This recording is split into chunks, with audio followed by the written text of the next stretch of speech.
नमस्कार दोस्तों। आज हम हिंदी का तीसरा पाठ देखने जा रहे हैं और उस पाठ का नाम है दादी माँ का परिवार। यह पाठ देखने से पहले मैं आपसे कुछ बातें करना चाहता हूँ। आप भी परिवार में रहते हैं और आपके परिवार में कौन कौन होता है? आपके परिवार में जोर से बोलिए। हाँ, माँ बाप होते हैं और भाई बहन होते हैं। सही बात है। और चाचा चाची होते हैं और दादा होते हैं, दादी माँ होती है। ठीक है। उसी प्रकार इस दादी माँ का भी परिवार है। देखिए बच्चों, परिवार के क्या फ़ायदे हैं? परिवार से हमें बहुत कुछ सीखने के लिए मिलता है। पाठशाला आने से पहले हम परिवार में ही पलते हैं, परिवार में ही हमें सीख मिलती है, परिवार में भी हमें ज्ञान मिलता है और इस परिवार में सुख दुख के साथ हमें जीने का एक तरीका मिल सकता है। बड़े लोग जो बुजुर्ग होते हैं वह हमें बार बार ज्ञान देते हैं, हमें ज्ञान की प्राप्ति करवा देते हैं। हमें जब उनसे जो ज्ञान मिलता है उस ज्ञान का उपयोग हमें समाज में जीने के लिए होता है। समाज में जो भी कोई घटनाएं घटित होती हैं उनसे हम कैसे बर्ताव करें, उन समस्या का हल कैसे करें, तो इसका हमें उपयोग होता है। तो सबसे पहले तो बच्चों, समाज में अगर हमें जीना है तो हमारे परिवार के जो बुजुर्ग लोग हमें सीख देते हैं, हम बुजुर्गों की तरफ देखते हैं, वह कैसे जीते हैं, उनका बर्ताव कैसा है और उनका अनुकरण हम करते हैं। तो ठीक उसी प्रकार इस पाठ में भी दादी माँ का जो परिवार है, इस दादी माँ के परिवार में कौन कौन लोग होते हैं, जैसे हमारे परिवार में होते हैं, इनका ब्यौरा दिया है और उसे देखेंगे कि परिवार के जरिए दादी माँ अपने परिवार के लोगों के साथ किस तरह का बर्ताव करती है, उन्हें कौन सी सीख देती है और दादी माँ के सीख का परिणाम क्या होता है, तो इस पाठ में देखेंगे। आपसे गुजारिश है, आपसे मैं यह कहना चाहता हूँ कि आपके परिवार में भी आपके माँ बाप होते हैं और बार बार आपके माँ बाप आपको कुछ सिखाने की कोशिश करते हैं, तो उनको टालना मत।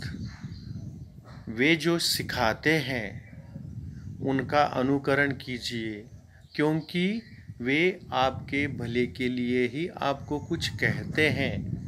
उनका कहना मानिए ताकि वे आपको कुछ सीख देंगे, वह आपके उपयोग की होगी, आपको समाज में जीने के लिए उसका उपयोग हो सकता है। तो चलते हैं, हम इस पाठ की ओर चलते हैं। और पाठ यह कौन सा है? दादी माँ का परिवार। देखिए, दादी माँ का परिवार, यह जो पाठ है वह रमाकांत द्वारा लिखित पाठ है और रमाकांत जी का परिचय हम लेते हैं, उनका परिचय देखते हैं। उनका जन्म कब हुआ? तो 25 अक्टूबर 1949 में खंडेला। यह खंडेला कहाँ पर है? तो यह खंडेला उत्तर प्रदेश में है, यानी यूपी में है। रचनाएं कौन कौन सी है उनकी? एक तेरे बिना सुनो कहानी, सरस बाल कथाएं, जंगल की कहानियाँ, परिश्रम का वरदान, सूझबूझ की कथाएं आदि उनकी रचनाएं हैं। अब कांत जी की रचनाएं सुप्रतिष्ठित बाल पत्रिकाओं में प्रकाशित हुई है। प्रस्तुत कहानी में लेखक ने यह बताया है कि संकट के समय शांति होनी चाहिए, एकाग्रता होनी चाहिए, धैर्य और एकता के साथ कार्य संपन्न करने चाहिए। जो भी कोई कार्य हो, कोई संकट का समय हो, तो उस समय में हमारे पास शांति होनी चाहिए, हमें एकाग्रता की आवश्यकता है और धैर्य और एकता के साथ हमारे पास धैर्य होना चाहिए, यानी ढाढ़स होना चाहिए और एकता होनी चाहिए, ताकि हम उस संकट का मुकाबला करते हैं। तो देखिए बच्चों, इस पाठ में जरा सोचो और बताओ, यदि प्राकृतिक संसाधन समाप्त हो जाए तो। देखिए, इसे आपको लिखना है, 10 पंक्तियों में लिखना है। यदि प्राकृतिक संसाधन समाप्त हो जाए तो प्रकृति ने जो भी दिया है, पानी दिया है और क्या क्या दिया है, वृक्ष दिए हैं, हवा दी है, ऑक्सीजन दिया है। तो जैसे जल, वन, जल यानी पानी, वन यानी जंगल यानी वृक्ष, पेड़ आदि, अगर यह समाप्त हो जाए तो क्या हो सकता है, इसे 10 वाक्यों में आपको लिखना है। तो चलते हैं, इस दादी माँ का परिवार कैसा है, दादी माँ कहाँ रहती है, इसे हम देखेंगे। देखिए दादी माँ का यह जो चित्र है, दादी माँ का चित्र देखिए। दादी माँ क्या करती है, छोटे छोटे चिड़िया हैं, छोटे चूहे के बच्चे हैं, उन्हें कुछ खाना देती है। इसी प्रकार दादी माँ का यह जो परिवार है, यह परिवार कैसा है, उस परिवार में कौन कौन है, यह देखेंगे। देखिए, एक छोटे से घर में दादी माँ रहती थी।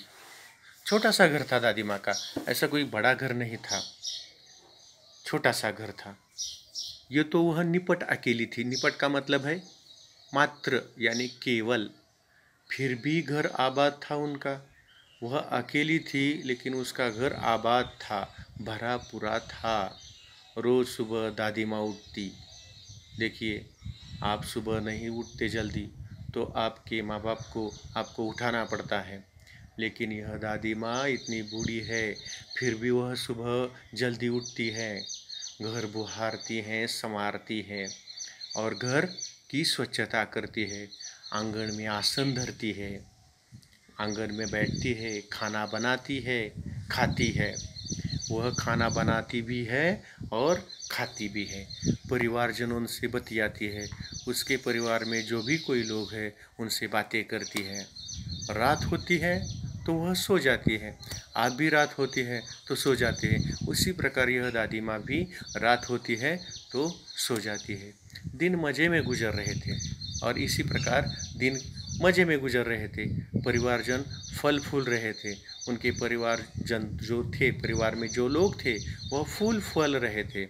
अब सुनो परिवार की कहानी, उनके परिवार की कहानी सुनिए अब। दादी माँ थी समझदार सयानी। दादी माँ कैसी थी, गंवार नहीं थी, समझदार थी, सयानी थी, खूब बहुत ज्ञानी थी। घर के आंगन में बरगद का पेड़ था। बरगद का पेड़, बरगद यानी मराठी में क्या कहते हैं उसे, वड कहते हैं। वड, वडाचं झाड। घर के आंगन में बरगद का पेड़ था। और कौन कौन से पेड़ होते हैं रे, हाँ बताइए जोर से। हाँ, नीम का पेड़ होता है। और हाँ बताइए, पीपल का होता है। इसी प्रकार कई ऐसे पेड़ होते हैं। तो इस दादी माँ के परिवार यानी दादी माँ के घर के आंगन में बरगद का पेड़ था। उस पर घोंसला बना था। घोंसला का मतलब है यह चिड़िया अपने लिए मकान बनाती है। पेड़ पर मकान होता है उनका, जमीन पर नहीं। तो उन्हें क्या कहते हैं, घोंसला बनाते हैं, यानी घोंसला कहते हैं। तो उस पर एक घोंसला बनाया था। घोंसले में रहती थी चिड़िया, और उस घोंसले में कौन रहती थी, चिड़िया रहती थी। वह दादी माँ की थी संगिया, और यह चिड़िया दादी माँ की साथीन थी। चिड़िया का नाम था नीलू, और इस चिड़िया का नाम क्या था, नीलू नाम था। जैसे आपका नाम होता है, आपका नाम क्या है बताइए जोर से। हाँ, सुनाई दिया मुझे। आपका नाम जिस प्रकार होता है, ठीक उसी प्रकार इस चिड़िया का नाम भी था नीलू।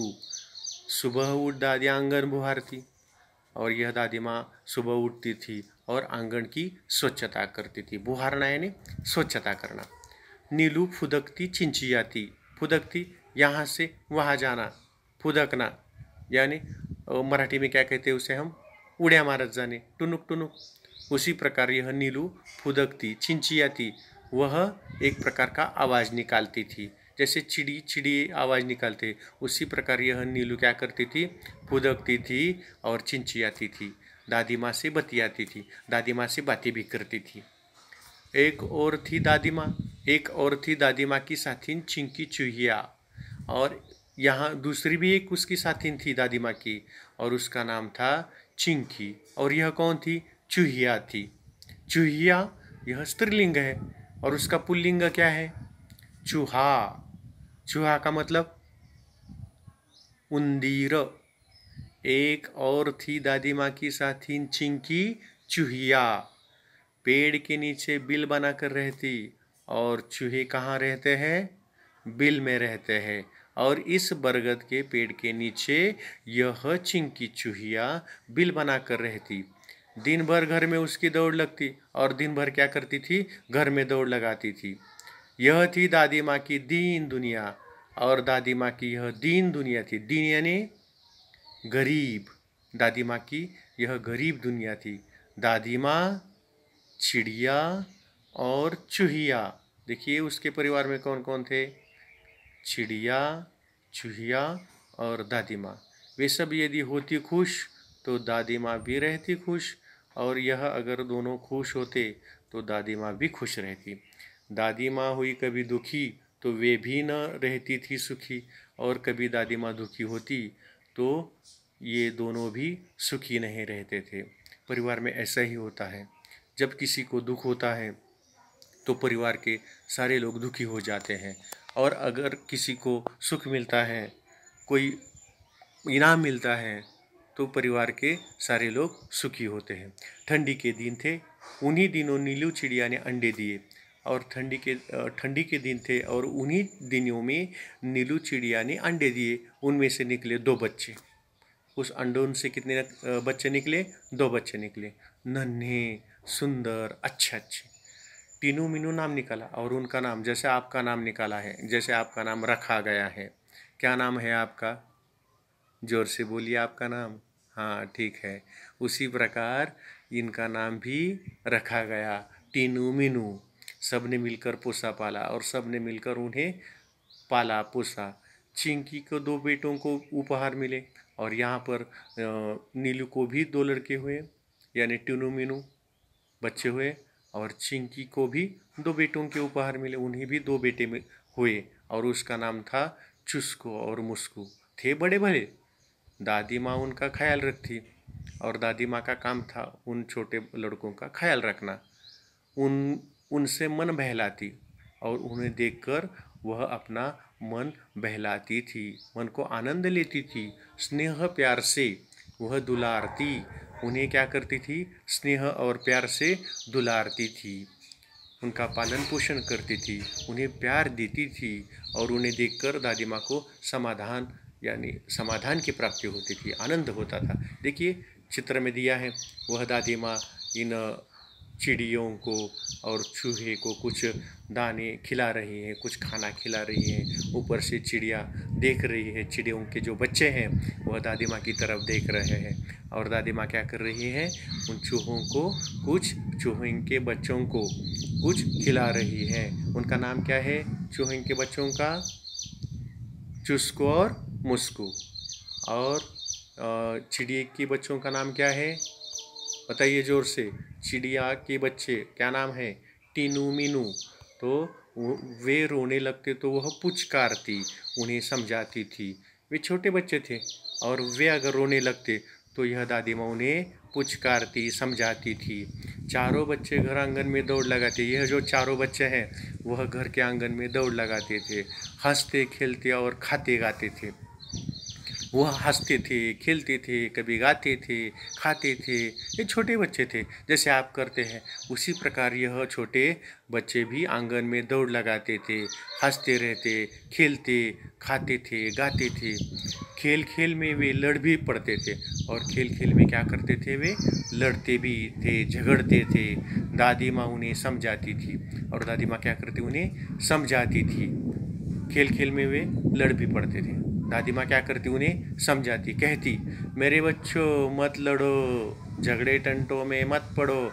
और वह खेल खेल में जैसे आप लोग खेलते हैं, और खेलते खेलते क्या करते हैं आप, एक दूसरों के साथ लड़ते हैं, तब अपने माँ बाप आपको क्या करते हैं, बताते हैं, समझाते हैं कि ऐसा क्यों झगड़ना ठीक नहीं है, अपने ही भाई हैं, अपनी ही बहन हैं, उनके साथ झगड़ना लड़ना अच्छी बात नहीं है, और वे आपको समझाते हैं। ठीक उसी प्रकार यह दादी माँ भी उन्हें कहती कि मेरे बच्चों मत लड़ो, झगड़े टंटों में मत पड़ो, तनिक एकता का ध्यान धरो, सब मिलकर रहा करो। और कहती कि झगड़े टंटों में मत पड़ो, झगड़ना अच्छी बात नहीं है, तनिक एकता का ध्यान धरो और एकता के साथ रहना सीखो, सब मिलकर रहा करो और सब मिलकर आप रहा करो, सब मिलकर रहने की कोशिश करो, तभी तो कहते हैं एकता है जहाँ खुशहाली है वहाँ। यो तो दिन कट रहे थे हंसी खुशी से, और इसी प्रकार दिन हंसी खुशी से कट रहे थे।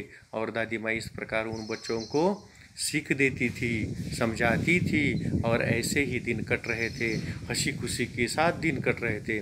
परिवार में सब रह रहे थे खुशी खुशी से, और परिवार में सब लोग खुशी से रह रहे थे। दादी माँ रोज़ उन्हें समझाती, एकता के उनको लाभ गिनाती, और एकता से क्या लाभ होता है वह भी उन्हें वह बताती थी।